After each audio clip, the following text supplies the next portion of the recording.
3 hours later, and they're not going to do anything. We can't do anything. We have guidelines we have to follow. They didn't tell me what guidelines. So, fantastic, man. So here's this guy endangering the lives of kids, and the cops aren't going to do anything.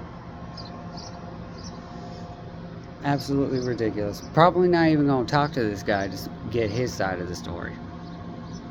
Absolutely ridiculous.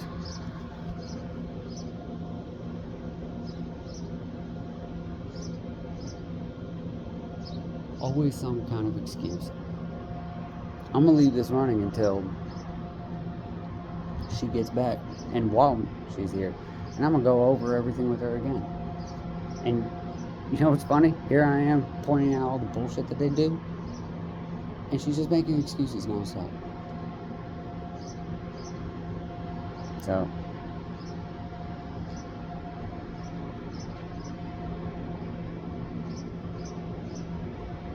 we're gonna have a little bit of silence while I wait for this.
You're gonna give me an incident number.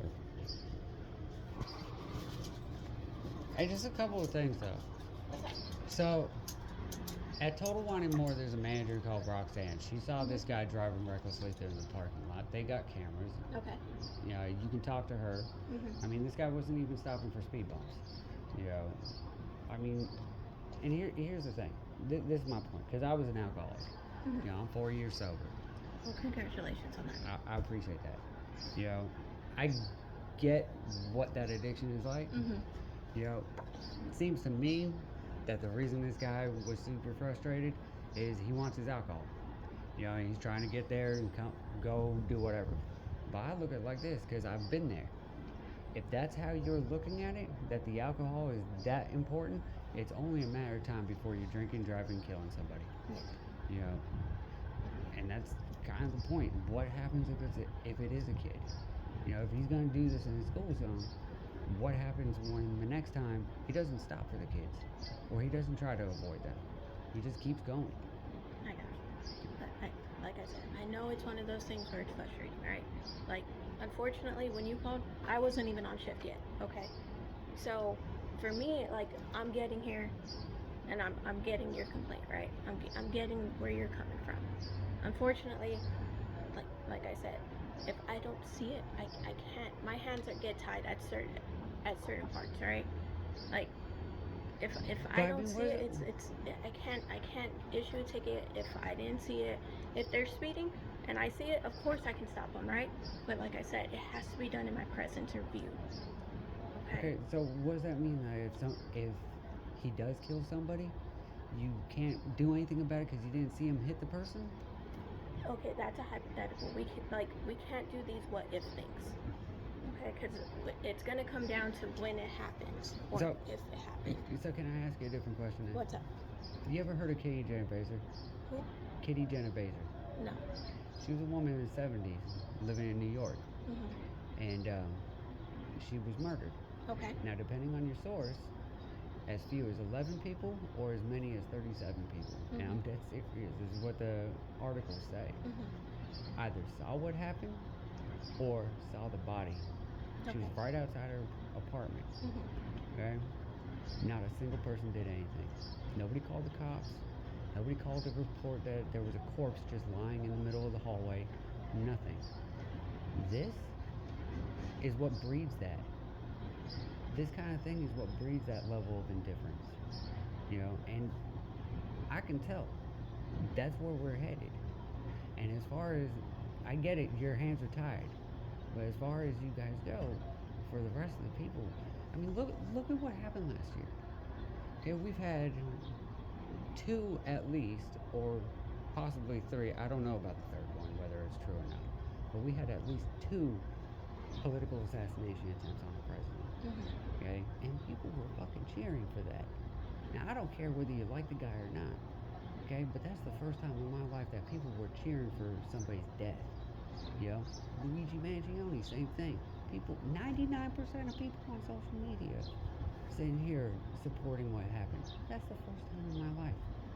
Just 15 years ago, I remember if somebody said something along the lines of, I wish that person was dead, everybody responded with, I would never wish death on somebody. Look how quickly that changed. And it doesn't get better, it gets worse. And this is my point. Eventually, it's going to reach a point with this city where you guys aren't going to be able to do anything. You're going to need to call in the National Guard to stop the felonies. That's not a good thing. That's a horrible thing. That's what that's getting at. Now, I get your hands are tied. I imagine that has something to do with either the mayor or the governor. But at the same time, it's only a matter of time before that hits a boiling point. Luigi Mangione is kind of a warning that people are going to start taking shit into their own hands. I don't want that. I'm sure you don't want that. So I don't know who you have to talk to start affecting change, but it needs to happen. You guys are supposed to be more than just authority figures. You're supposed to be leaders of the community, and I'm gonna be honest with you, I don't really feel like you guys are effective leaders. Unfortunately, like I told you, I get it. Certain parts or certain things, our hands get tied. Okay. I get it. So, like I said, I'll document the incident for you today. What I came out for, name and badge, and there's your case number there. Okay. Like I said, her name is Roxanne. I got you. All right. There was a second manager there too. I didn't catch his name, but you can go talk to Roxanne. She'll tell you he was tearing out of that parking lot trying to get away quickly. Wasn't stopping for speed bumps. Probably wasn't even stopping for pedestrians. So I would go at least go talk to her. I got you. All right. All right, sir. Have a Thank good you. day.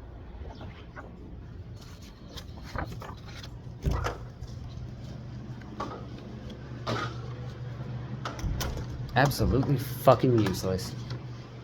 As usual. Real quick.